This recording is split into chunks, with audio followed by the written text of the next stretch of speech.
Okay, so let's solve this question. The question states that given below are two statements 1 and 2 and two conclusions 1 and 2.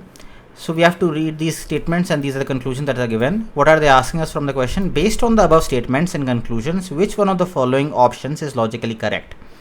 Okay, so from these statements, what are the conclusions which logically follow? Right, the first statement says that all bacteria are microorganisms, and the second statement says that all pathogens are microorganisms. Right, so basically this means that if this set is the universal set and it represents your microorganisms, then inside of which would exist the set of pathogens and the set of bacteria. Right, so if this set represents bacteria and this set represents pathogen, then they are inside of your microorganisms. There is no claim has been made about the fact of these two sets overlapping or being completely mutually exclusive. That part has not been mentioned. Okay, so from these two statements, what are the conclusions? It states, the conclusion one states that some pathogens are bacteria, right? So is that so first of all, this sum concept now normally in math, this we engineers, from because we are more we have spent some time solving numericals, so we must know that the word sum could mean all also and could also mean none.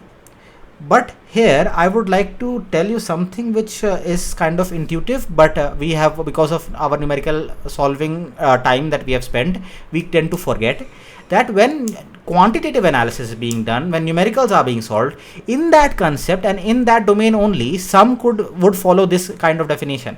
Otherwise, from a semantic point of view, from a qualitative point of view, some actually means that at least one of that kind must exist. Right, so this first conclusion states that some of the pathogens are bacteria. That means there is some kind of overlap between these two sets.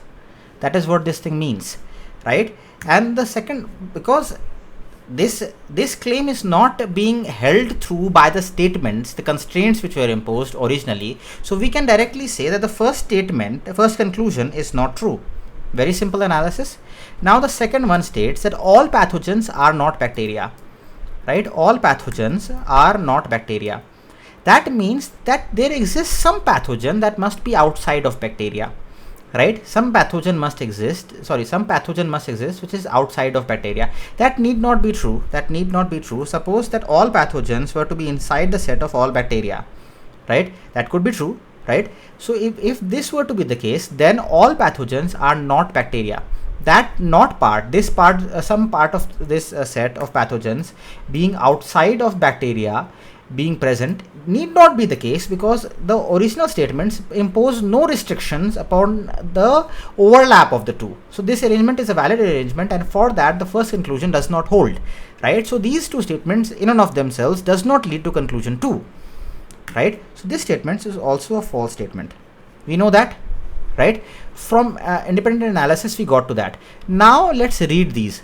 Right, the first two claims basically say that the conclusion 1 is true, conclusion 2 is true, because we've already seen that both of the conclusions need not be true. So both of these statements claiming that they must be true are false.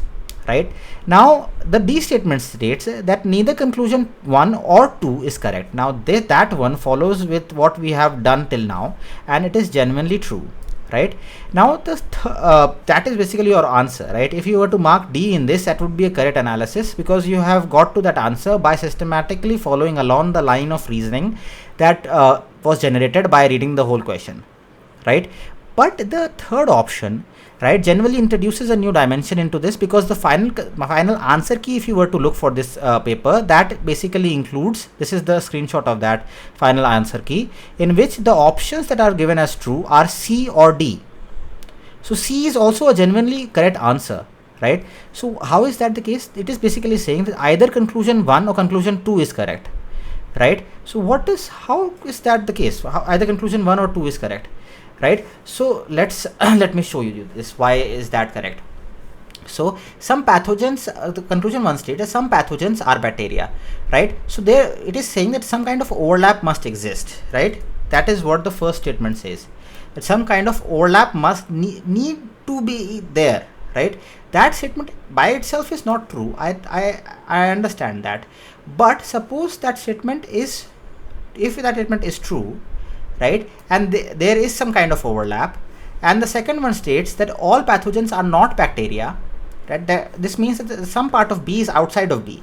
Right? The first statement basically means that some part of P is inside of B, and the second one basically means that some part of P is outside of B.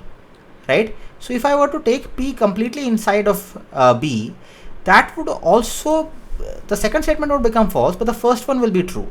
Right? There are only three possibilities, right? Complete overlap, no overlap, some overlap. Right? So complete overlap, the first statement remains true, second one becomes false.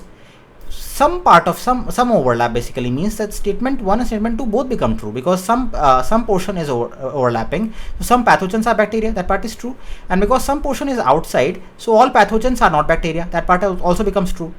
So in this situation, both 1 and 2 become true. So this either part, you would say that now the third statement need not hold. I will get to that. And third, this I will basically explain it right now only. This or right over here now, basically in mathematics, there is mathematics or semantics in general, or could have two interpretations. One is your inclusive or, that both of the claims that are being distinguished are true, could be true, or an exclusive or. Right? So here it is up to interpretation, right? Because no further context has been provided. We cannot directly say that it is an exclusive or that is being talked about, and this either is a completely tightly bounded meaning that is being used, and both 1 and 2 being correct is not something which D will entertain, which option C will entertain. Right? Because this or could be an inclusive or, and this either could have a more open meaning, and both 1 and 2 being true by this arrangement is also entertained as a valid arrangement. There is nothing there that would actually falsify that. Right? So full overlap, little bit overlap, or no overlap. Right? Or also the case in which B is inside of P, then also some part of P is outside of B. So second statement would still be true.